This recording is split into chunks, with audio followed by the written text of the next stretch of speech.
देख सकते हैं। तो ठीक है, ये समाज कार्य का आज जो मैं आप लोगों से बात कर रहा हूँ, मेडिकल सोशल वर्क के बारे में बात कर रहा हूँ। मेडिकल सोशल वर्क में मैंने कल आप लोगों से समाज कल्याण के बारे में और समाज और कल्याण के बारे में अलग अलग तरीके से बताया भी था, और एक प्रश्न के माध्यम से भी मैंने क्लियर भी किया था कि ये चीज़ें होती हैं। समाज कल्याण में अगर मैं आपसे बात करूं तो मैंने विभिन्न तरीके से उसके क्षेत्रों के बारे में भी चर्चा किया था। जैसे अनुसूचित जनजाति के कल्याण के क्षेत्र में बात किया था, उसमें बताया भी था आप लोगों से कि आदिवासियों के एक संवैधानिक प्रावधानों की जानकारी दी गई थी। ये मैं आप लोगों को कल बताया था, थोड़ा सा रिकॉल करवा रहा हूँ आप लोगों को। फिर मैंने कल बताया था कि पिछड़ा वर्ग कल्याण के बारे में भी बात अगर होता है तो उसमें कहा गया था भारत सरकार ने अपने नागरिकों की उनकी सामाजिक और आर्थिक स्थिति के आधार पर अनुसूचित जाति और अनुसूचित जनजाति को लेकर वर्गीकरण भी किया गया था। ये भारत सरकार ने अपने नागरिकों की सामाजिक और आर्थिक स्थिति के आधार पर डिवाइड किया था, अनुसूचित जाति और अनुसूचित जनजाति को लेकर। ठीक है। अच्छा, जिनको कोई मन में अगर कोई डाउट हो रहा होगा वो अपने कॉपी पर मेंशन कर लेंगे। क्लास समाप्त होने के बाद अपने डाउट को ज़रूर वो क्लियर करेंगे, है ना। और क्लास में को म्यूट कर रखें, आप सभी लोग म्यूट हो जाइए। सभी लोग, शायद किसी का अनम्यूट है, बैकग्राउंड आवाज़ आ रही है। आगे फिर मैंने आप लोगों से बात किया था पिछड़ा वर्ग के बारे में लेकर भी। तो पिछड़ा वर्ग भी बेसिकली समाज कल्याण के ही अंतर्गत एक क्षेत्र होता है, ये भी इन्वॉल्व हो जाता है। प्लस मैंने बताया था कि असंगठित क्षेत्रों के कल्याण को लेकर ये भी बताया था। मैंने आप लोगों को पीपीटी भी प्रोवाइड कर दिया है। और फिर मैंने आप लोगों से वित्तीय समायोजन के बारे में बात किया था कि जिससे गैर सरकारी संगठन के माध्यम से लोगों को समाज की मुख्य धारा से जोड़ा जाता है। फिर मैंने आपसे बताया था ये भी कि अल्पसंख्यक कल्याण को लेकर। तो ये सब मैं इसलिए बोल रहा हूँ क्योंकि प्रश्न बनता है कि समाज कल्याण के अंतर्गत कौन कौन से भागों पर बात होती है। तो ऑप्शन में यही सब मिलेगा, वित्तीय समायोजन मिल सकता है आपको, अल्पसंख्यक कल्याण मिल सकता है आपको, है ना, और दिव्यांग व्यक्तियों का सशक्तिकरण। यहाँ से मैं स्टार्ट करता हूँ। तो मैंने कल यहीं से आप लोगों का जो है छोड़ा था। तो आप सबको पता होगा भलीभांति तरीके से समाज कल्याण के बारे में अगर बात कर रहा हूँ मैं, तो जो है दिव्यांग व्यक्तियों का सशक्तिकरण को लेकर। अच्छा, आप लोगों को भलीभांति तरीके से पता होगा एक इनके लिए लुनासी एक्ट बनाया गया था। थोड़ा सा अपनी कॉपी भी साथ में रखिएगा, पेन भी साथ में रखिएगा, लिखते भी रहिएगा थोड़ा थोड़ा से, है ना। तो लुनासी अगर एक्ट की मैं बात करूँ तो इस लुनासी एक्ट 1912 में एक व्यक्ति जो मानसिक मंदता, जो जिसको हम बोलते हैं बौद्धिक अक्षमता, अब इसको बौद्धिक अक्षमता बोला जाता है, ठीक है। मानसिक मंदता की अगर मैं बात कर रहा हूँ तो उसके अलावा किसी भी मानसिक विकार के कारण का उपचार की आवश्यकता के बारे में बात किया था दिव्यांग व्यक्तियों के सशक्तिकरण में। ये एक्ट था, लुनासी एक्ट 1912 में आया था। तो एक एक्ट याद ये भी रखेंगे आप सभी लोग। और लुनासी एक्ट के बाद अगर मैं बात करूं आप लोगों से तो एक एक्ट और आया था, वो एक्ट था मानसिक स्वास्थ्य अधिनियम 1987। और ये जितने एक्ट मैं बता रहा हूँ दिव्यांग व्यक्तियों के सशक्तिकरण के लेकर बता रहा हूँ, ठीक है। तो ये एक एक्ट ये भी प्रश्न पूछ लेता है कि बताइए जरा मानसिक स्वास्थ्य अधिनियम कब आया है, क्वेश्चन दे देगा और फिर ऑप्शन मैच करने के लिए बोलेगा। तो आपको लगाना पड़ेगा कि 1987। भाई आप मेडिकल सोशल वर्कर हैं तो जाहिर सी बात है आपको अधिनियम वगैरह पता होना चाहिए, है ना। आगे अगर मैं बात करूँ तो एक एक्ट और आया था जिसको हम बोलते हैं आरसीआई। आरसीआई को हम कहते हैं रिहेबिलिटेशन काउंसिलिंग ऑफ इंडिया, भारतीय पुनर्वास परिषद अधिनियम। ये आया था 1992 में। ये प्रश्न आजकल इतना फेमस हो चुका है कि हर एक वनडे एग्जाम में, यहाँ तक कि एसएससी वगैरह सीजीएल वगैरह में भी ये प्रश्न पूछा गया हुआ प्रश्न है, जो कि डिसेबिलिटी के पार्ट का है ना। तो ये भी चीज़ हमें ध्यान रखना पड़ेगा कि 1992 में आया था। इसमें 4 टाइप की डिसेबिलिटी के बारे में जिक्र किया था। आज मैंने आप लोगों को जो है 1 घंटे का एक दिव्यांग से संबंधित प्रश्न करवाए हैं, लगभग 200 क्वेश्चन करवाए हैं। तो मैंने वहाँ पर बताया भी था कि कौन कौन सी डिसेबिलिटी होती है। थोड़ा सा इसे आप चाहते हैं तो नोट कर लीजिए। प्रश्न बन सकता है कि आरसीआई के अंतर्गत निम्नलिखित में से कौन सी डिसेबिलिटी के बारे में जिक्र नहीं किया है। तो ये 4 टाइप की डिसेबिलिटी के बारे में जिक्र किया था। एक का नाम है विजुअल इम्पेयरमेंट, जिसको हम बोलते हैं हिंदी में दृष्टिहीन दिव्यांगता बोलते हैं, या आप इसे कह सकते हैं दृष्टि विकलांगता भी बोल सकते हैं। दूसरा इसमें बोला गया था हियरिंग इम्पेयरमेंट को लेकर, जिसको हम कहते हैं श्रवण अक्षमता बोलते हैं। तीसरा इसने बोला था गतिशील अक्षमता से पीड़ित, जिसको सफरिंग फ्रॉम लोकोमोटो डिसेबिलिटी बोला जाता है, ठीक है। तो आप लोकोमोटो डिसेबिलिटी को भी हम आरसीआई ने ही बात किया है, ये भी आपको ध्यान रखना होगा। और एक चौथा था सफरिंग फ्रॉम मेंटल रिटार्डेशन, जिसको हम बोलते हैं आज के समय में इंटेलेक्चुअल डिसेबिलिटी। तो ये आईडी इसको बोला जाता है, ठीक है। तो ये 4 टाइप की डिसेबिलिटी किसने किया था? आरसीआई ने किया था। तो ये भी आपको ध्यान रखना पड़ेगा। और दिव्यांग व्यक्तियों के सशक्तिकरण को लेकर ये भी कहीं ना कहीं इसका जो विभाग था आरसीआई का, एक अहम भूमिका रही है। वर्तमान समय में ये चर्चित रहा है, बहुत ज़्यादा चर्चित है, चर्चित है। और इसके साथ साथ एक और भी एक्ट आया था, इसके साथ साथ ना कहकर अगर मैं आपसे कहूँ कि आपको पता होगा पीडब्ल्यूडी, पीडब्ल्यूडी की अगर बात करता है इसकी थीम को लेकर, तो इसका जो बेसिकली एक मोटो था वो था समान अवसर और अधिकारों का संरक्षण अथवा पूर्ण भागीदारी को लेकर। ये PWD person with disability act 1995 की जगह पर आरपीडब्ल्यूडी आ गया है, लेकिन ये 1995 में जब आया हुआ था तो 7 टाइप की डिसेबिलिटी के बारे में जिक्र किया था।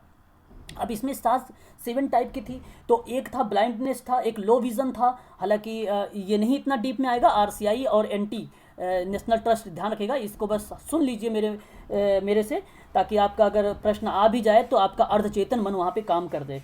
तो एक होता है जो यहाँ पर ब्लाइंडनेस, दूसरा होता है आपका लो विजन, तीसरा होता है हियरिंग इंपेयरमेंट, चौथा होता है लोकोमोटर डिसेबिलिटी, पांचवा होता है लेप्रोक्सी जिसको आप बोलते हैं कुष्ठ निवारित रोग, छठा जो होता है मेंटल रिटार्डेशन जिसको हम बोलते हैं इंटेलेक्चुअल डिसेबिलिटी। बात दोनों एक ही है, चाहे मेंटल रिटार्डेशन को चाहे इंटेलेक्चुअल डिसेबिलिटी को।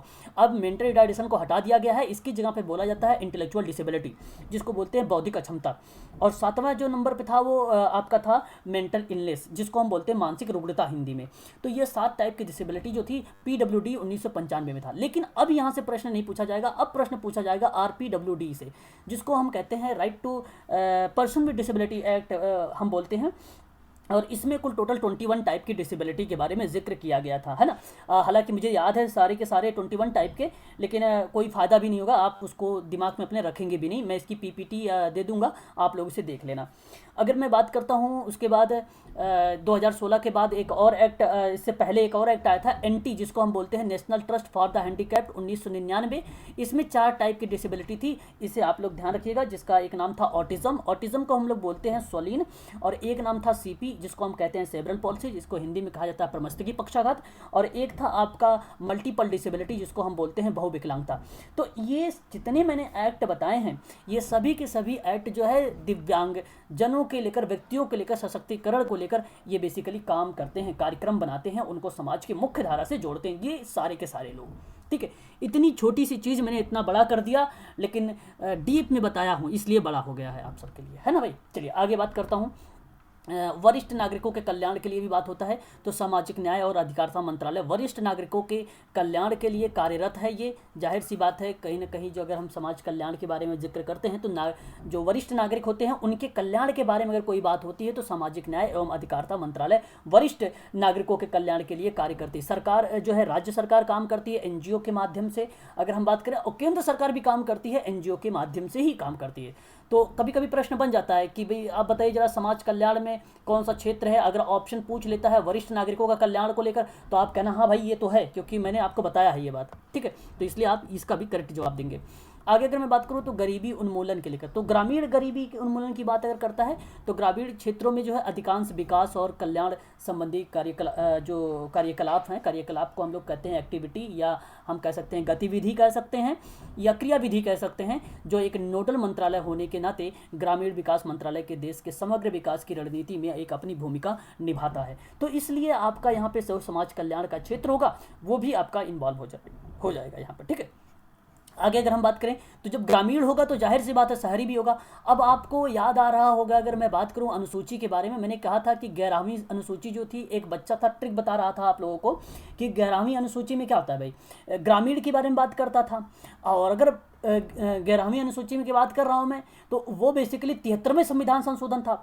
अगर मैं आपसे बात कर रहा हूँ 11वीं के बाद 12वीं में, जब लड़का 12वीं में चला जाता तो घर वाले क्या करते हैं, उसे शहर में भेज देते हैं, तो इसलिए ये शहरी हो जाएगा। तो ग्रामीण का अगर संशोधन के बारे में बात करेगा तो आप सोचना 11वीं अनुसूची, और संशोधन पूछेगा तो 73वां लिखना आप लोग। और अगर शहर के पूछेगा अनुसूची में तो आप कहना 12वीं अनुसूची, और संशोधन को पूछेगा भारत के संविधान को लेकर तो 74वें संविधान संशोधन बोल देना आप लोग, ठीक है। तो ये एक ट्रिक है, मैं आपको पढ़ाऊंगा जब भारतीय संविधान तो वहाँ पर बता दूंगा, तो ये चीज़ ध्यान रखिएगा। बाकी शहरी गरीबी उन्मूलन भी बेसिकली क्या होता है, ये एक प्रकार से समाज कल्याण प्रशासन का ही पार्ट बन जाता है, और ये भी एक क्षेत्र माना जाता है, ठीक है। तो ये पॉइंट ये भी आपका करेक्ट हो जाएगा यहाँ पर।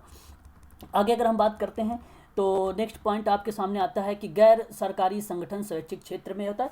आप भली भांति तरीके से रूबरू हैं, आप सभी लोग जानते होंगे इसके बारे में अच्छे तरीके से। जो एनजीओ जिसको हम लोग बोलते हैं, तो एनजीओ का बेसिकली काम क्या होता है कि भाई लोगों को समाज की मुख्य धारा से जोड़ना और उनको जागरूक करना और भेदभाव वगैरह समाप्त करना।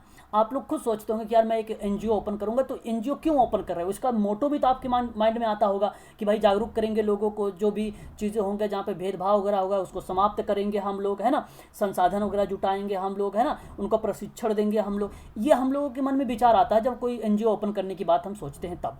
तो बेसिकली यही काम ही है इसका, है कि स्वैच्छिक क्षेत्र में जो उन्होंने जागरूकता बढ़ाने के लिए, सामाजिक एकजुटता को बढ़ाने के लिए, सेवा वितरण को लेकर, सेवा वितरण का मतलब समझ रहे होंगे आप लोग, जो सर्विसेज वगैरह जो प्रोवाइड करने के लिए बात कर रहे हैं यहाँ पर।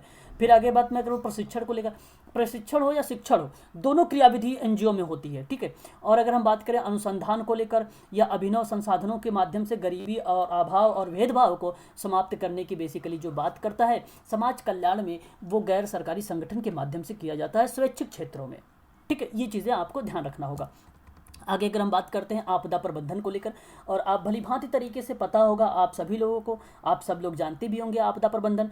आपदा प्रबंधन यह एक भाग है जहाँ पर विभिन्न पहलुओं के साथ आपदा प्रबंधन के शीर्ष संस्था और विभिन्न आपदाओं के लोग बचाव करने के पूर्व जरूरी जानकारी देता है। तो मैं आपको बता दूं, आपदा प्रबंधन एक अधिनियम है, ठीक है। आपदा प्रबंधन अधिनियम के बारे में अगर कभी प्रश्न आपसे पूछे या आपसे बनता है प्रश्न, तो मैनेजमेंट को लेकर बताना 2005 का होगा, 2005 का, जिसमें आपदा प्रबंधन का ये बात कही गई थी कि समन रणनीति को तैयार करना था, क्षमता निर्माण करना था, और आपदा को परिभाषित करना, और आपदा को प्राकृतिक और मानव निर्मित कारणों से उत्पन्न जो भी किसी क्षेत्र में तबाही या दुर्घटना या कोई आपदा या कोई गंभीर घटना घटित हुई है उसके परिप्रेक्ष्य में ये देख रेख जो करता है आपदा प्रबंधन अधिनियम 2005 करता है, ठीक है। तो ये भी एक प्रकार का क्षेत्र ही है समाज कल्याण का, कि हमने कल्याण कर दिया कि जो क्षेत्र दुर्घटना, तबाही और आपदा या गंभीर किसी घटना से घटित हुआ है उस क्षेत्र को उस दुर्घटना या एक प्रकार से कहा आर्थिक स्थिति से या सामाजिक स्थिति से बाहर निकालने की कंडीशन में आपदा प्रबंधन की एक अहम भूमिका होती है, ठीक है। तो इसलिए आप यहाँ पर ये भी सही जवाब लगाएंगे 2005 का भी। तो याद रखिएगा ये एक अधिनियम है 2005 का, इसे भी आप लोग को ध्यान रखना होगा। अगर हम बात करें यहाँ पे एक आर्थिक होता है, एक भौतिक होता है। जैसे अगर आपदा आता है, किसी का मकान गिर जाता है, तो यहाँ पर उसका मकान बनवा कर नहीं देगा ये सरकार वगैरह। ऐसी कंडीशन पर अगर मैं आपसे बात करूं तो आपदा प्रबंधन बहुत करेगा, तो उसको आर्थिक स्थिति से उभारने के लिए उसको क्या नाम है कुछ राशि या धन राशि प्रोवाइड करेगी, ठीक है, ऐसा हम इसे कहेंगे। और यदि वहाँ पे गंभीर आपदा है तो भौतिक रूप से भी उसकी मदद कर सकती है, ये बात भी आप लोग थोड़ा सा ध्यान रखिएगा, है ना। तो ऐसी क्रियाविधि जो है बेसिकली देखने को हमें मिलती है, ठीक है। तो ये चीज़ें हो जाती हैं। आगे अगर हम बात करते हैं तो सामाजिक जागरूकता को भी एक प्रकार से है, जैसे कि आप सभी को पता होगा कि सामाजिक जागरूकता के अंतर्गत महिला सशक्तिकरण को लेकर और बाल विवाह को लेकर, कन्या भ्रूण हत्या को लेकर, जादू टोना और मानव व्यापार आदि जैसे समसामयिक समस्याओं के कारण से उसका निदान करने का प्रयास करता है समाज कल्याण। बेसिकली ये क्षेत्र ये भी है कि सामाजिक जागरूकता के भी अंतर्गत ये काम करता है, ठीक है। तो ये भी चीज़ें आपको पता होना चाहिए। आगे अगर हम बात करें सामाजिक सुरक्षा को लेकर, तो सामाजिक सुरक्षा बेसिकली क्या है, विभिन्न पहलुओं पर भोजन का अधिकार, आवास का अधिकार। आप लोगों को पता होगा जो है स्वतंत्रता का अधिकार अनुच्छेद नंबर 19 में कहा गया है। इसको कई भागों में इसके जो है कई वो हैं उपक्षेत्र हैं, जैसे 19 का ए है तो उसमें आपको बोलने की आवाज़, प्रेस की स्वतंत्रता की आवाज़, बी की सभा की आवाज़, सी की एक अगर हम बात करें कमेटी वगैरह की जो है अधिकार, ये इस तरीके की स्वतंत्रता का अधिकार बेसिकली दिया गया है भारत के संविधान में अनुच्छेद नंबर 19 के अंतर्गत। तो ठीक उसी प्रकार से आपसे बताने की कोशिश की जा रही है कि सामाजिक सुरक्षा में विभिन्न पहलुओं को, भोजन का अधिकार है, आवास का सुरक्षा की, रोजगार को लेकर, पेंशन को लेकर, मातृत्व लाभ को लेकर इत्यादि चीज़ों की जानकारी से प्रोवाइड कराता है समाज कल्याण। ये है सामाजिक सुरक्षा, ठीक है। तो ये है सामाजिक सुरक्षा। तो ये इतने सारे पार्ट है। अब देखो अगर कोई प्रश्न बनने का पैटर्न में भी आता है तो मैंने एक वन लीनियर में आप लोगों के लिए थोड़ा सा यहाँ पे ऑब्जेक्टिव टाइप क्वेश्चंस नहीं लिया हूँ, वो आपका क्वेश्चंस आएगा ऑब्जेक्टिव टाइप का, ठीक है। तो ये भी कुछ इंपॉर्टेंट चीज़ें हैं फैक्ट के रूप में, आप लोग इसे ध्यान रखिएगा कि वृद्धावस्था पेंशन जिसे स्वीकृति की जाती, मतलब एक प्रकार से स्वीकृत की जा सके, तो अगर ऐसे प्रश्न बनेगा तो आपके ऐसे क्वेश्चन में इसका आंसर होगा, ऑप्शन में होगा कि 60 वर्ष से अधिक आयु की कोई महिला या पुरुष हो जो BPL परिवार से, या तो ऑप्शन ये होगा आपका कि अगर मान लीजिए वृद्धा पेंशन स्वीकृत किनको होगा, तो ऑप्शन में मिलेगा आपको कि प्रौढ़ावस्था, उत्तर प्रौढ़ावस्था मिलेगा, परिपक्वता अवस्था मिलेगा, या तो आपको इस तरीके से सिचुएशन लिख दी जाएगी कि 50 वर्ष से अधिक जो आयु महिला पुरुष होगा वो, या 60 वर्ष से कम होगा वो, या आपसे लिख देगा 60 वर्ष से अधिक होगा वो, या लिख देगा कि 40 वर्ष से लेकर 60 वर्ष के बीच के लोग जो होंगे वो। तो ऐसे 4 ऑप्शन मिलेंगे आपको। लेकिन आपको ध्यान रखना है कि वृद्धावस्था का जो पेंशन होता है 60 वर्ष से अधिक लोगों को होता है, चाहे वो महिला चाहे वो पुरुष हो, लेकिन जो बीपीएल परिवार के अंतर्गत आता हो। तो एक चीज़ तो ये आपका स्टेटमेंट सही हो जाएगा। एक प्रश्न ऐसे बनते हैं। और आगे भी लिखा हुआ है कि जिसकी आर्थिक आय समस्त स्रोतों के रूप में मतलब 12,000 रुपये से अधिक ना हो। ठीक है, तो यहाँ पे बात हो रही है वार्षिक आय को लेकर, है ना। तो वार्षिक आय बताई कितनी जा रही है, 12,000 से अधिक ना हो, है ना। और ग्रामीण क्षेत्रों में जो है भूमि 2.5 एकड़ से अधिक ना हो। तो ये बहुत इंपॉर्टेंट है, 2.5 एकड़। तो ग्रामीण क्षेत्र बेसिकली क्या है कि उत्तराखंड में ज़्यादा से ज़्यादा प्रश्न जो बनाने की कोशिश करेगा वो बेसिकली ग्रामीण क्षेत्रों से ही बनाने की कोशिश करेगा। तो इसलिए इसका खास कर आप लोग ध्यान रखेंगे। 2.5 एकड़, 2.5 एकड़ मतलब समझ रहे हैं ना, 2.5 बोलते हैं इसको हम लोग।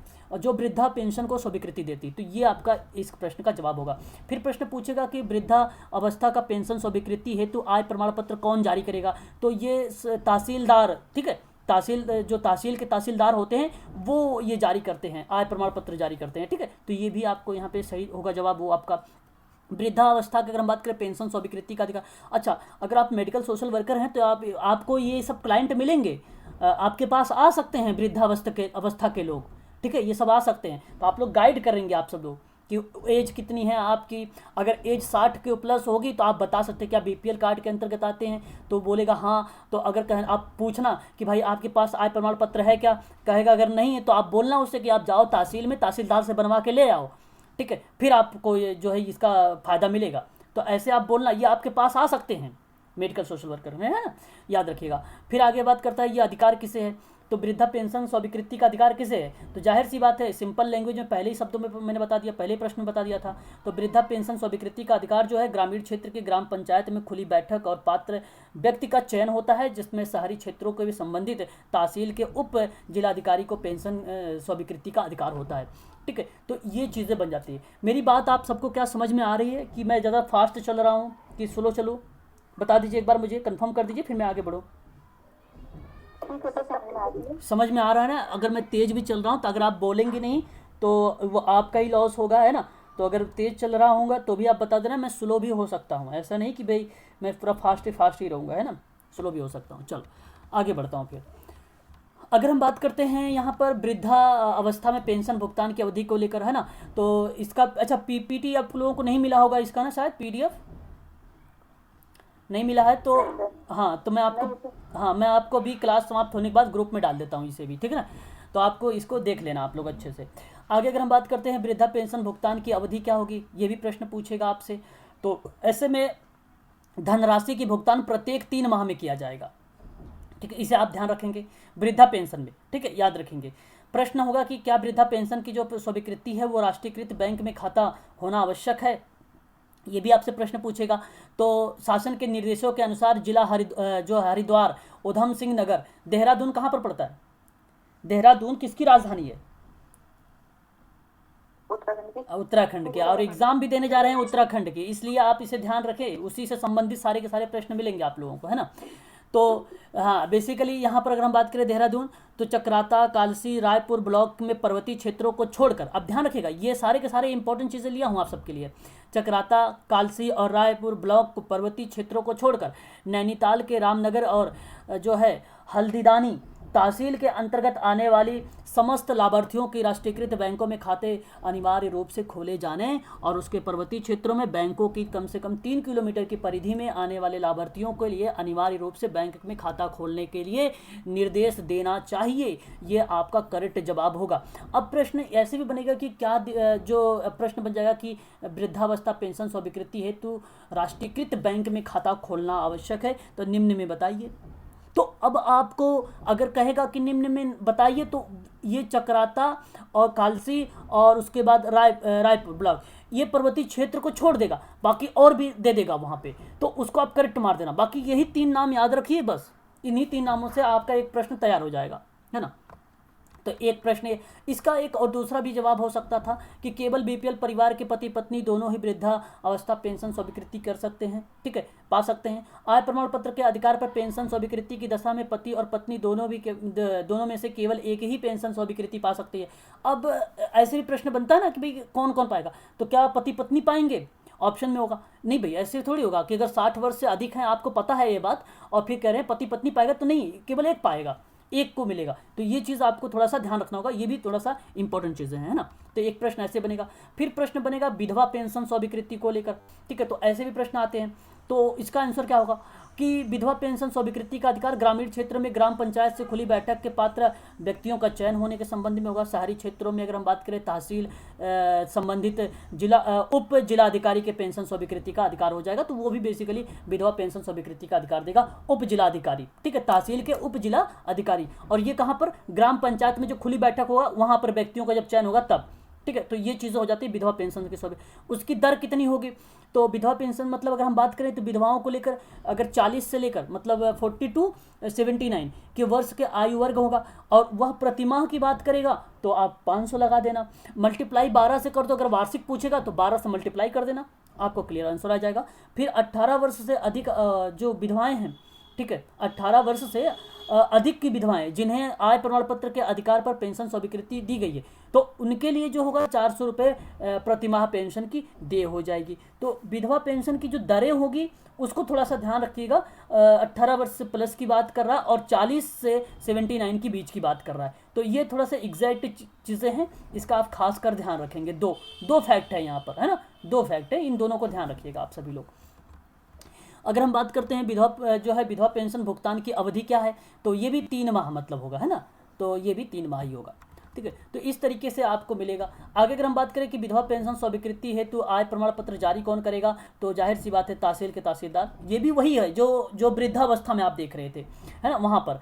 आगे अगर हम बात करें तो स्वीकृति को लेकर, अच्छा देखो, जो दिव्यांग व्यक्ति होंगे वो कितना प्रतिशत अगर उनका डिसेबिलिटी पाई जाती है तो उनको पेंशन मिलेगा।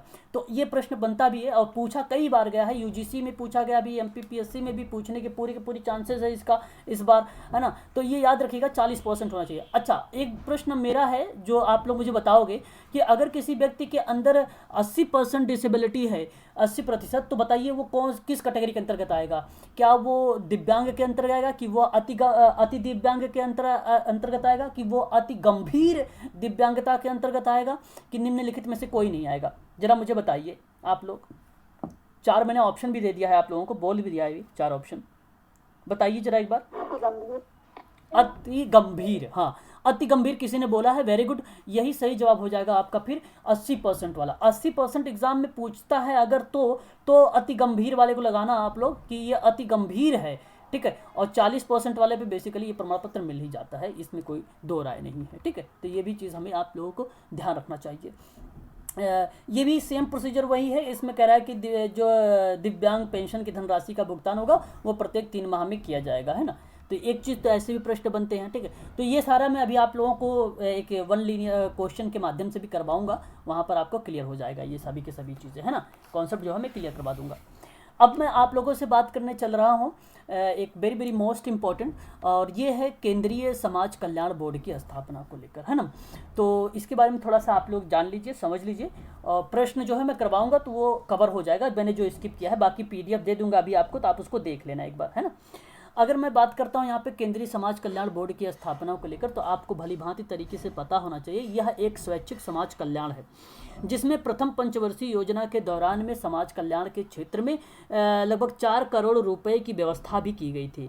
ये 1953 में इसकी जो है स्थापना की गई थी, और इसकी जो प्रथम अध्यक्ष बनाई गई थी उनका नाम था श्रीमती दुर्गाबाई देशमुख था। तो एक प्रश्न ये भी बन सकता है कि जो केंद्रीय समाज कल्याण बोर्ड है ये इसकी स्थापना कब हुई, तो आप तुरंत बताना 1900। इसको तो इंपॉर्टेंट कर लीजिएगा, ये प्रश्न उत्तराखंड का बनेगा ही बनेगा, इसमें कोई 2 राय नहीं है, ये पक्का बता रहा हूँ मैं, क्योंकि ये केंद्रीय समाज कल्याण बोर्ड से जो है बेसिकली हर एक एग्जाम में बनाया गया प्रश्न है, तो उत्तराखंड का जाहिर सी बात है ये बनाएगा प्रश्न।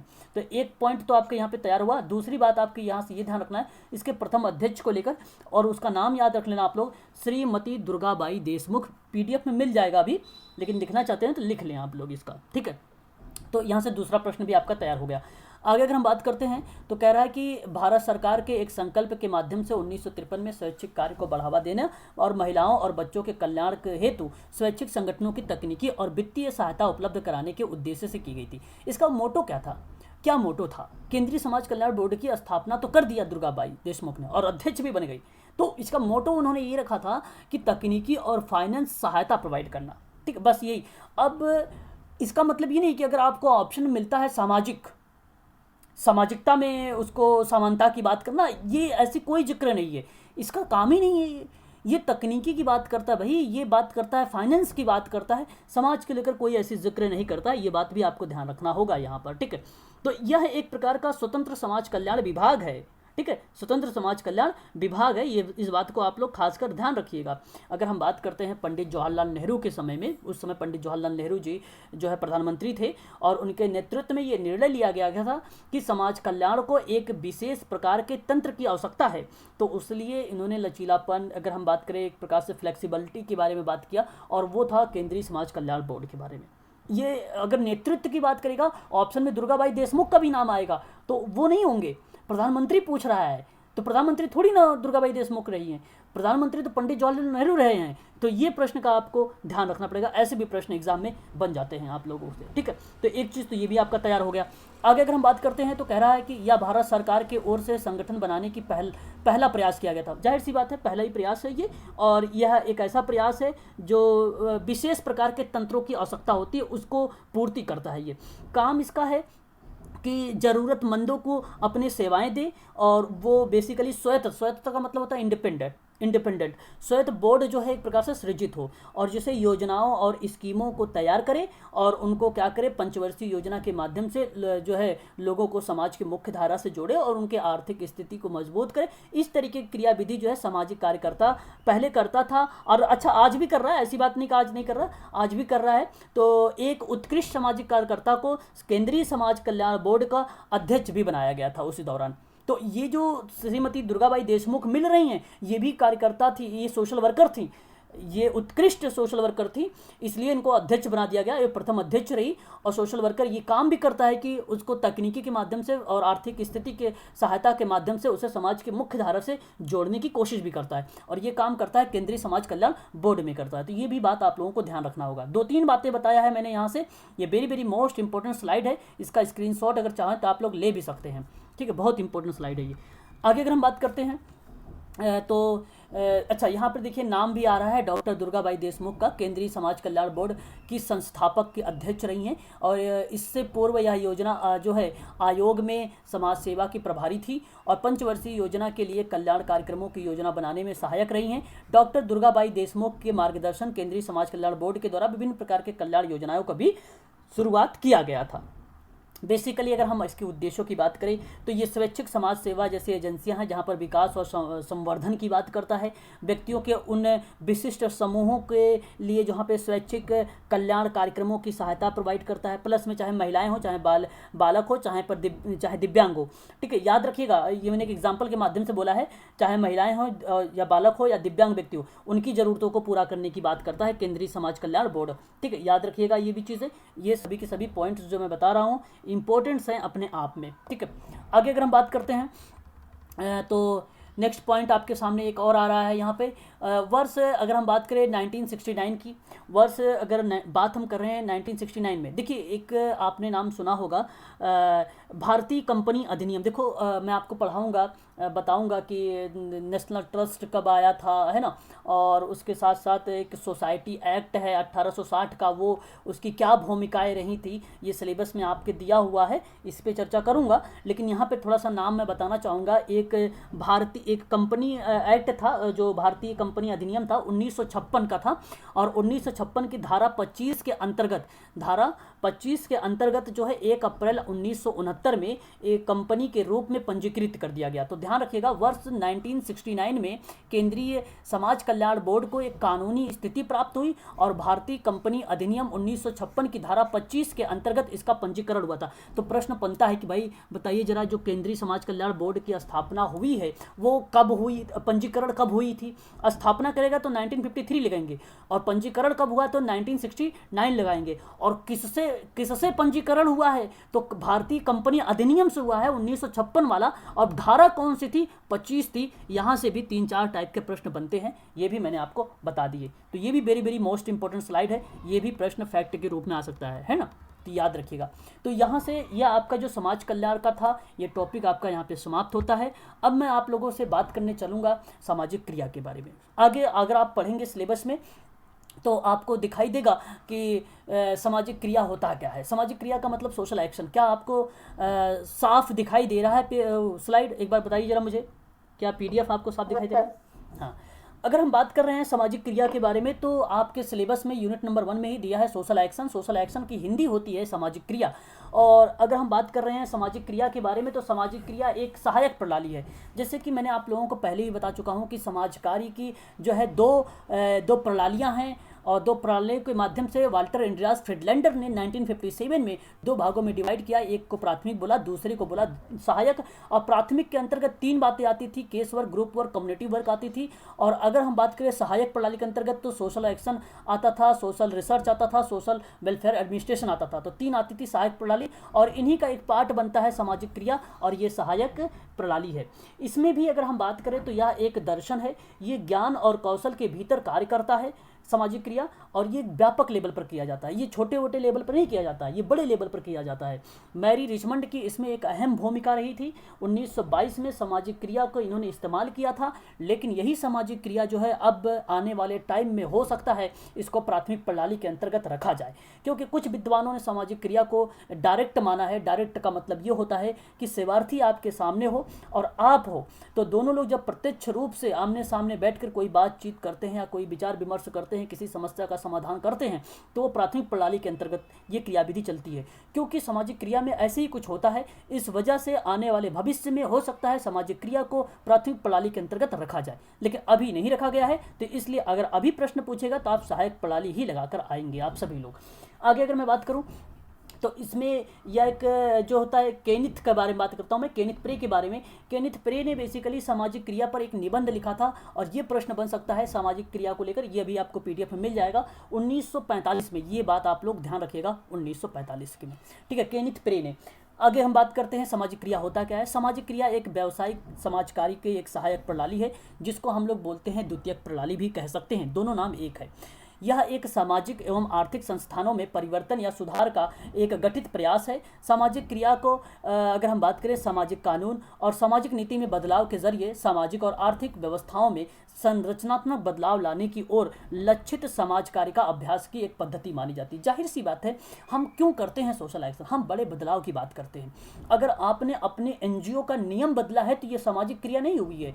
आपने जैसे मान लीजिए पूरे भारत के लेवल पर बात कर रहे हैं, पूरा उत्तराखंड के लेवल पर बात कर रहे हैं, तो इसका मतलब वहाँ पे परिवर्तन चाह रहे हैं, और ऐसा परिवर्तन की जो कि नियम ही बदल दे।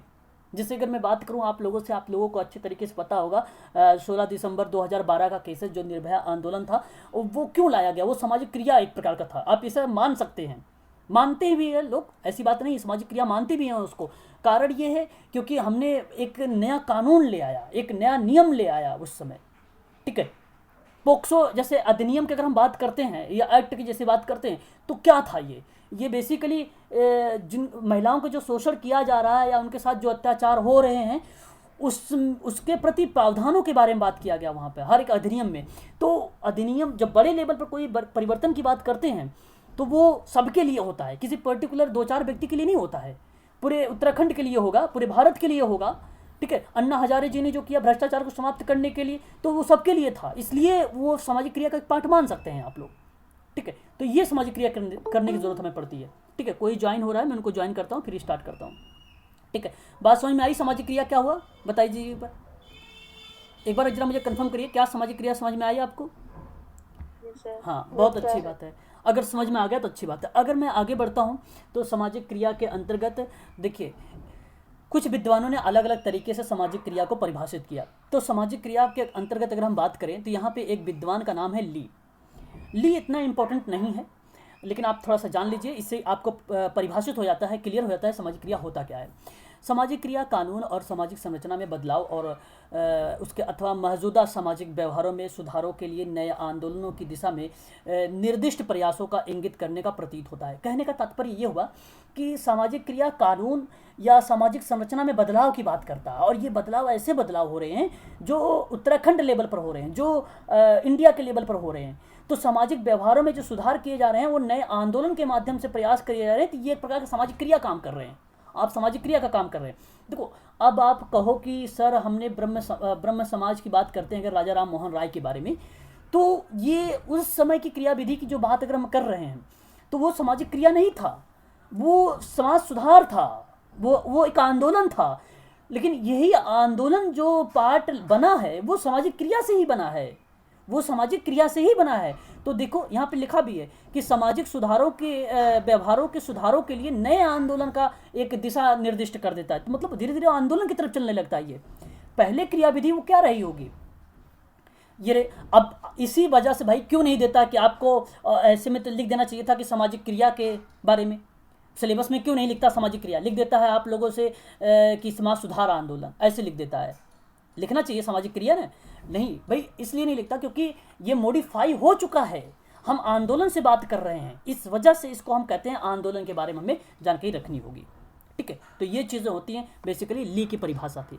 अगर हम बात करते हैं यहाँ पर हिल जॉन के अकॉर्डिंग, तो हिल जॉन कहते हैं कि सामाजिक क्रिया एक व्यापक सामाजिक समस्याओं के समाधान का संगठित प्रयास कहा जा सकता है जो मौलिक सामाजिक और आर्थिक दशाओं को प्रभावित वांछित सामाजिक उद्देश्यों को पूरा करने के लिए संगठित सामूहिक प्रयास कहा जाता है। तो कहने का मतलब यह है कि लोगों को संगठित किया जाता है, लोगों को मतलब एक प्रकार से जुटाव कह सकते हो, लोगों को है ना एकत्र करना, और जिसमें मौलिक सामाजिक और आर्थिक दशाओं को प्रभावित हुआ है, और वो प्रभावित करके उसको एक वांछनीय उद्देश्य मतलब एक सकारात्मक उद्देश्य पूरा करना है। ऐसा नहीं कि आप जो आंदोलन कर रहे हैं वो नकारात्मकता के लिए, पॉजिटिव बात को, जो भी आप सामाजिक क्रिया करेंगे वो समाज के हित के लिए करेंगे, आप सबके हित के लिए काम करेंगे, जितने भी लोग होंगे वहाँ पर। सामूहिक प्रयास जो भी आप करेंगे वो सबके हित की बात होगी, पर्टिकुलर किसी हित की बात करेंगे तो वो नहीं होगा, वो सामाजिक क्रिया नहीं होगी। सामूहिक रूप से अगर जो प्रयास कर रहे हैं जहाँ पे समाज के हित की बात करते हैं वो होता है आपका, और वो ऐसा होना चाहिए पॉजिटिव। पॉजिटिव का मतलब होता है वांछनीय, वांछनीय का मतलब होता है सकारात्मक। ठीक है, तो ये चीज़ें आपको ध्यान रखना होगा। ये जॉन जो है हिल जॉन के अकॉर्डिंग है। आगे अगर हम बात करते हैं, ये परिभाषा इंपॉर्टेंट है, इसको आप लोग स्टार मान लीजिएगा, इस परिभाषा को स्टार कर लीजिएगा आप सभी लोग, है ना। अगर हम बात करते हैं प्रचार एवं सामाजिक विधान के माध्यम से जन समुदाय का कल्याण करना, तो ये बेसिकली कहते हैं कि प्रचार और सामाजिक विधान के जरिए आम जन को बेहतरीन बताने की बात करते हैं, बेहतर बनाने की बात करते हैं। मैरी रिचमंड, तो मैरी रिचमंड ने 1922 में भी एक किताब भी लिखा था, what is social work, what is social work के बारे में, या from to charity social work के बारे में, या सोशल डायग्नोसिस के बारे में बात। अच्छा, डायग्नोसिस आपका अलग हो जाएगा, वो बेसिकली केशवर का पार्ट बन जाएगा, लेकिन मैरी रिचमंड की किताब है वो। लेकिन मैरी रिचमंड में आप ध्यान रखिएगा कि व्हाट इज सोशल वर्क और फ्रॉम टू चैरिटी, ये जो आई है किताबें, ये बेसिकली सोशल एक्शन का ही पार्ट था। ये दोनों किताबों के जब मैं नाम बता रहा हूँ वो सोशल एक्शन का ही पार्ट था। ये दोनों के दोनों किताबें जो हैं अपने आप में इंपॉर्टेंट थी, इसे आप ध्यान रखिएगा। इन्होंने कहा था प्रचार और सामाजिक विधान के जरिए जो काम किया जाता है वो आम जनता को बेहतरीन बनाने के लिए किया जाता है, जन समुदाय को बेहतरीन बनाने के लिए किया जाता है, जन समुदाय को कल्याण की बात की जाती है, तभी वो होता है सामाजिक क्रियाएं। तो ये आपका करेक्ट जवाब हो जाएगा, ये स्टार मारिएगा। और इसकी 3 किताबों का नाम आप लोग लिख लीजिए। एक किताब आपका है सोशल डायग्नोसिस, ध्यान रखिएगा।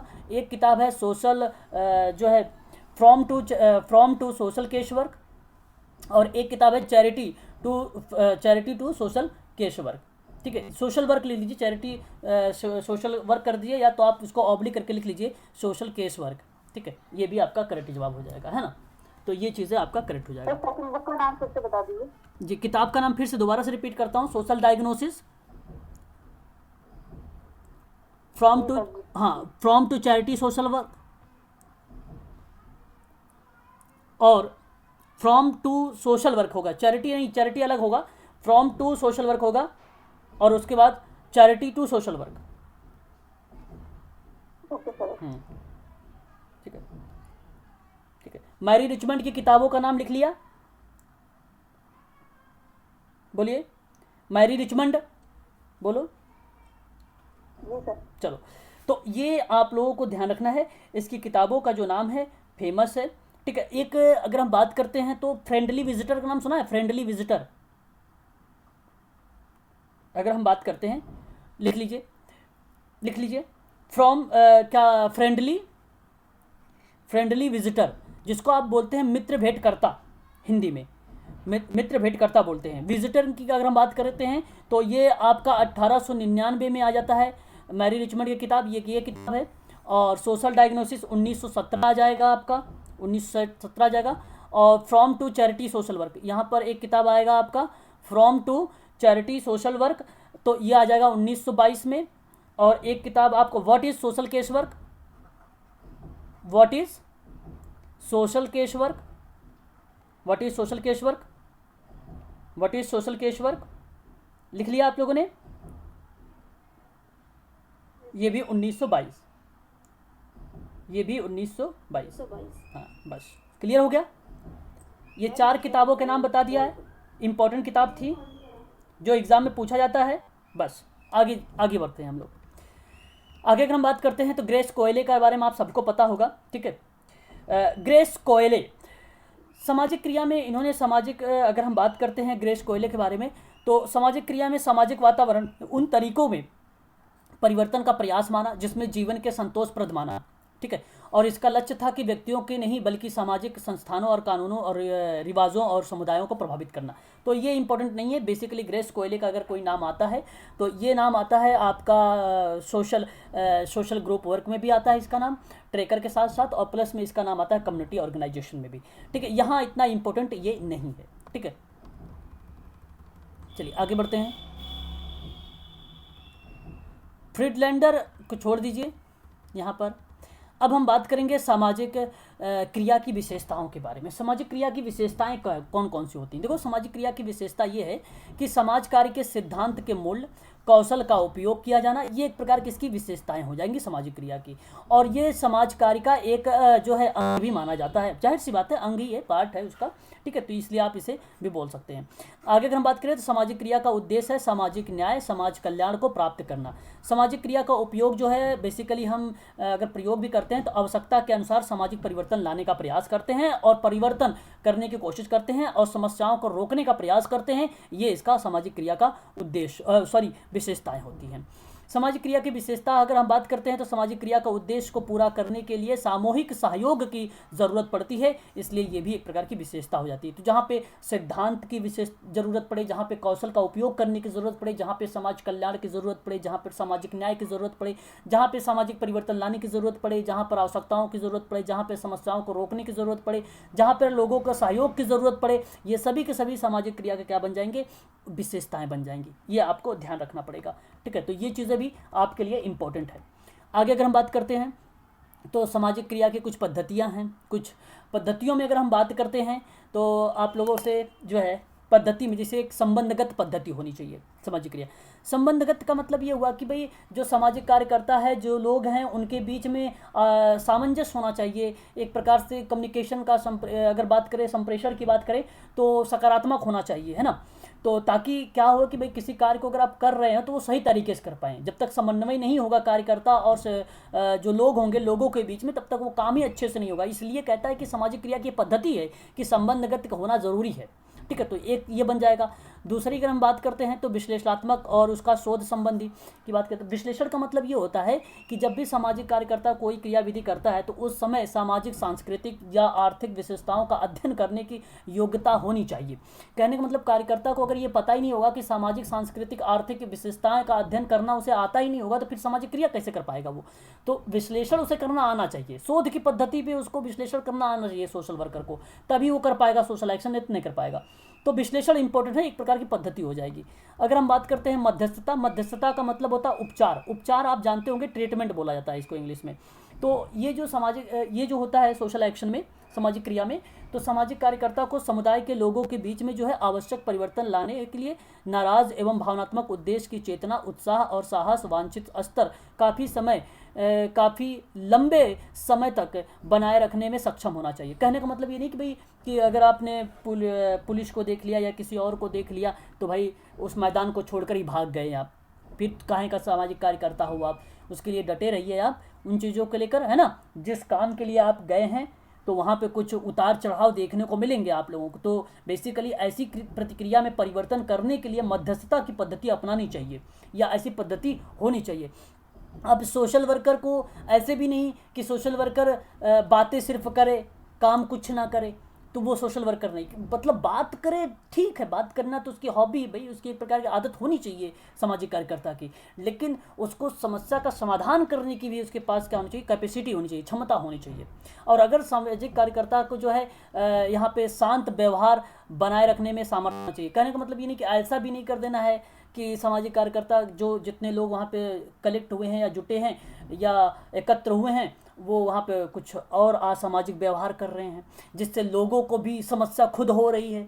एक व्यक्ति को वहाँ उससे लाभ हो रहा है तो दूसरे व्यक्ति को, खुद बगल वाले को उससे हानि हो रही है। तो ऐसा नहीं होना चाहिए। और ऐसी प्रतिक्रिया में अगर नहीं हो रही है तो ऐसा कंडीशन बनाए रखने के लिए सामाजिक कार्यकर्ता का होना अत्यंत आवश्यक है। और इस तरीके का व्यवहार बताता है एक प्रकार का शांत बिहेवियर, एक स्वलीन बिहेवियर बताता है। इसका मतलब नहीं ये होता है कि आप स्वलीन रहिए, एक प्रकार से कम बोलिए और जो भी बोलिए अच्छा बोलिए, जिससे कि लोगों पर इफेक्ट पड़े, प्रभाव पड़े। ये सामाजिक कार्यकर्ता की भूमिका होती है। और जब ये भूमिका हो जाएगी तो सामाजिक कार्यकर्ता एक समस्या का समाधान खुद कर लेता है। तो इसलिए इसे बोला जाता है कि मध्यस्थता की पद्धति होनी चाहिए। ठीक है, तो एक चीज़ ये होता है। प्रबंधन की पद्धति, प्रबंधन का मतलब होता है मैनेजमेंट। अब उसको पता ही नहीं होगा भाई मैनेजमेंट होता कैसे। जैसे आपको अगर पढ़ाऊंगा मैं भी समाज कल्याण प्रशासन के बारे में, पोस्ट कार्य के बारे में, किस तरीके से इसकी भूमिका होती है पोस्ट कार्य में, जो लूथर गुलिक ने दिया था। तो इसके लिए वो मैनेजमेंट भी उसको आना चाहिए, प्लानिंग करना आना चाहिए, ऑर्गेनाइजेशन करना आना चाहिए, स्टाफिंग करना आना चाहिए, उसको निर्देशन देना आना चाहिए उसको, ठीक है, रिपोर्ट बनाना उसको आना चाहिए, ठीक है, प्रतिपुष्टि करना आना चाहिए, मूल्यांकन करना आना चाहिए। ये सारी क्रियाविधि उसको आना चाहिए। अगर आएगा ही नहीं तो फिर मैनेजमेंट नहीं कर पाता। तो प्रबंधकीय पद्धति भी बेसिकली ये एक प्रकार की पद्धतियाँ मानी जाती। संप्रेषण कौशल मैंने पहले बता दिया था कि एक अच्छा सामाजिक कार्यकर्ता की ये एक प्रकार की क्या है, आदत है, हैबिट है, एक प्रकार से आप कह सकते हो कि बात करने की, है ना, और वो भी पॉजिटिव होना चाहिए ऐसी बात करने की, है ना। तो ये चीज़ें भी आप लोगों को ध्यान रखना होगा। चलिए आगे हम बात करते हैं। यहाँ पर अब मैं नेक्स्ट पॉइंट लूँगा, यहाँ से सामाजिक क्रिया के कुछ उद्देश्यों को रिप्रेजेंट करूँगा आप लोगों से, ठीक है। तो अगर हम यहाँ पर बात करें, आप लोगों को PDF दिखाई दे रहा है ना? Yes sir. हाँ, तो यहाँ अगर हम बात करते हैं सामाजिक क्रिया के बारे में, तो सामाजिक क्रिया बेसिकली एक, अगर हम बात करें इसके उद्देश्यों को लेकर, देखो मैं इनसे प्रश्न भी लेकर करवाऊंगा आप लोगों से, आप टेंशन ना ले। ये सारे प्रश्न के ऑप्शन में मिलेंगे सबके सब जो मैं बोल रहा हूँ। अगर मैं बात करता हूँ यहाँ पे उसके उद्देश्य को लेकर, तो एक होता है स्वास्थ्य एवं कल्याण के क्षेत्र में स्थानीय और प्रांतीय राष्ट्रीय स्तर पर किए जाने का कार्य होना चाहिए। दूसरा कि सामाजिक नीतियों का निर्माण के लिए सामाजिक प्रतिपुष्टि को भी तैयार करना चाहिए। तीसरा उद्देश्य यह है कि सामाजिक नीतियों का निर्माण करते समय सामाजिक प्रतिपुष्टि को भी तैयार करना चाहिए। पृष्ठभूमि का मतलब ये हुआ कि रूपरेखा तैयार करना चाहिए, संरचना आना चाहिए उसको। सामाजिक आंकड़ों को कलेक्ट करना चाहिए, सूचनाओं का विश्लेषण करना चाहिए, जो है अविकसित समूहों के लिए मांग करना चाहिए, जो अविकसित समूह है उसको मांग करना चाहिए, सामाजिक समस्याओं के लिए ठोस सुझाव देना चाहिए, इसके उद्देश्य ये। और उसके बाद नए सामाजिक स्रोतों की खोज करना चाहिए, सामाजिक समस्याओं के प्रति जनता को जागरूक करना चाहिए, जनता का सहयोग प्राप्त करना चाहिए, सरकारी यंत्र को अपने उद्देश्यों को योग देने के लिए तैयार करना चाहिए, नीति निर्धारण करने के लिए सत्ता का प्रस्ताव स्वीकार करना चाहिए। तो ये सभी के सभी एक प्रकार के सामाजिक क्रिया के क्या हैं, उद्देश्य तो हैं। ये सभी के सभी क्या है, उद्देश्य हैं ये। और उद्देश्य कहता है कि भाई आप कल्याण के काम करो, आप सामाजिक प्रतिपुष्टि बनाओ, आप नीतियों का निर्माण करो, आप लोगों को कलेक्ट करो, सूचनाओं का विश्लेषण करो, आप जो भी समूह है जो अविकसित है उस समूह को विकास में डालो, डेवलप करो उनका। भाई विकसित है, वो अविकसित है, उसको डेवलप करो। समस्याओं को बेसिकली क्या करो, उसको ठोस तरीके से निदान करो। ऐसे नहीं कि आज समस्या समाप्त कर दे, कल फिर आ जाए समस्या है, ऐसे थोड़ी करना है। नए स्रोतों का खोज करो, नए रिसोर्सेज लाओ, जनता का सहयोग करो। ये सभी के सभी उसका उद्देश्य है सामाजिक क्रिया का, है ना। ये होता है सोशल एक्शन। आगे अगर हम बात करते हैं सामाजिक क्रिया में, तो सामाजिक क्रिया के सिद्धांतों के बारे में बात करेंगे। सामाजिक क्रिया के सिद्धांत बेसिकली कई टाइप के हैं। जैसे विश्वसनीयता का सिद्धांत होता है, ये प्रश्न पूछा भी गया है, आप लोग ध्यान रखिएगा। विश्वसनीयता का सिद्धांत बताता है कि समूह या समुदाय जिसके पास नेतृत्व कार्यक्रम क्रियान्वित करता है, जिसे नेतृत्व के प्रति विश्वास या अनुक्षण रखना। अनुक्षण का मतलब होता है एक प्रकार से जाँच पड़ताल रखना या उससे बातचीत बराबर कंटिन्यूस में रहना, उसके लगातार उससे बने रहना, ताकि उसमें विश्वसनीयता बनी रहे एक प्रकार से, ठीक है। किसी कार्यक्रम को अगर नेतृत्व कर रहे हैं तो वो सही तरीके से करें ताकि वो समुदाय के लोग जो है जागरूक हो सके। तो विश्वसनीयता का सिद्धांत होना जरूरी है और लोग आप पर, चाहे समूह के लोग हो चाहे समुदाय के लोग आप पर विश्वास भी करें और आप उन पर भी विश्वास करें, इसी कंडीशन बनी रहनी चाहिए। सामाजिक क्रिया का ये सिद्धांत बताता है। विश्वसनीयता अगर नहीं होगा तो सामाजिक क्रिया नहीं होगी है। आगे अगर हम बात करते हैं स्वीकृति का सिद्धांत, तो स्वीकृति का सिद्धांत कहता है कि समूह या समुदाय को लेकर या उसकी वर्तमान की स्थिति के जो स्वीकार करना है, प्राथमिकता के आधार पर उसकी आवश्यकताओं की पूर्ति करना, ऐसी क्रियाविधि स्वीकृति का सिद्धांत को रिप्रेजेंट करता है। आगे अगर हम बात करते हैं तो आपसे कहता है आगे की पॉइंट में वैधता का सिद्धांत होना चाहिए। वैधता अगर होगा ही नहीं तो फिर काम नहीं होगा। वैधता का मतलब क्या होता है भाई? वैधता का मतलब ये होता है कि जनता जिसके लिए आंदोलन चलाया जा रहा है या कार्य किया जा रहा है या जन सामान्य के विश्वास है, जहाँ पे आंदोलन नैतिक और सामाजिक रूप से उचित है या मान्यता के आधार पर सहयोग प्राप्त होता है, तो वह एक प्रकार का वैधता का सिद्धांत, मतलब वैलिड है ये भाई, ठीक है, कि ये जन सामान्य के लिए हो रहा है, समाज के लिए एक वांछनीय व्यवहार के लिए हो रहा है, लोगों को समाज की मुख्य धारा से जोड़ा जाएगा, लोगों के हित के काम किए जा रहे हैं, तो उसमें वैलिड है, यानी वैधता एक प्रकार की है, ठीक है। तो ये भी एक प्रकार का सिद्धांत बन जाएगा। प्रश्न आता है नाटकीकरण का सिद्धांत, तो नाटकीकरण का भी सिद्धांत बेसिकली फॉलो करता है। सामाजिक कार्यकर्ता क्या करता है? नाटक के माध्यम से लोगों को जागरूक करता है, जनता को जागरूक करता है, ठीक है। तो ऐसे में आप कह सकते हो कि जनता के समक्ष जो है प्रस्तुत करना, ताकि जनता स्वयं सामूहिक रूप से कार्यक्रम से जुड़ा रहे, ठीक है। जैसे अगर आप कहें कि सक्रिय रूप से जब सामाजिक कार्यकर्ता कोई नुक्कड़ नाटक करता है, कोई प्रोग्राम करता है, कोई कार्यक्रम करता है, तो उससे क्या करता है भाई? उस कार्यक्रम के माध्यम से जो समुदाय के लोग हैं वो जागरूक हो रहे हैं, तो ये भी काम कर सकता है। तो ये भी एक प्रकार का नाटकीकरण का सिद्धांत भी बेसिकली माना जाता है, ये भी सिद्धांत माना जाता है। आगे अगर हम बात करते हैं तो बहुआयामी का सिद्धांत भी होता है, ठीक है। सामाजिक क्रिया में बहुआयामी का सिद्धांत में अगर हम बात करें तो 4 प्रकार की रणनीतियाँ होती हैं। जैसे पहला होता है एक शिक्षा संबंधी रणनीति होती है, ठीक है। तो इस शिक्षा संबंधी रणनीति के बारे में अगर हम बात करें तो एक प्रौढ़ शिक्षा नीति होती है, प्रौढ़ शिक्षा के द्वारा होता है। दूसरा जो होता है प्रदर्शन के द्वारा होता है। प्रौढ़ शिक्षा की अगर हम बात करें न्यूनतम आयु को लेकर, तो वो न्यूनतम जो आयु होगी वो 21 वर्ष होगी प्रौढ़ शिक्षा को लेकर, याद रखिएगा, ये भी इंपॉर्टेंट है। और समझाने की रणनीति भी होती है, सुगमता की रणनीति होती है, शक्ति की रणनीति, ये सारी की सारी रणनीति जो होती हैं, ये सभी रणनीतियाँ, और प्रौढ़ भी इन्वॉल्व है, प्रदर्शन भी इन्वॉल्व है इसी में, ये बहुआयामी रणनीति होती है। लेकिन बहुआयामी कार्यक्रम की बात करता हूँ, ये रणनीति थी, ये कार्यक्रम है। तो कार्यक्रम में बेसिकली 3 टाइप होता है, एक सामाजिक कार्यक्रम होता है, एक आर्थिक कार्यक्रम होता है, एक राजनीतिक कार्यक्रम होता है। तो बहुआयामी कार्यक्रम के 3 होते हैं। ये प्रश्न पूछा जाता है कि बहुआयामी कार्यक्रम के सिद्धांत कौन कौन से हैं, तो आपसे 3 दिया रहेगा, एक नहीं दिया रहेगा, ठीक है। या तो एक इसमें से दिया रहेगा, 3 अलग अलग नाम आ जाएंगे, 3 इसमें का नाम आ जाएगा, शिक्षा को लेकर आ जाएगा, समझने का आ जाएगा, सुगमता की रणनीति आ जाएगी, बाकी एक नहीं। तो ये भी प्रश्न एग्जाम में यूजीसी में बनाया गया प्रश्न था, ठीक है। तो इसे भी आप लोग ध्यान रखेंगे। आगे अगर हम बात करते हैं इसके महत्व इंपॉर्टेंस के बारे में, तो इसकी इंपॉर्टेंस भी कुछ हैं, जैसे इसका क्यों ज़रूरत पड़ी, इसका क्या इंपॉर्टेंस है तो सामाजिक क्रिया में।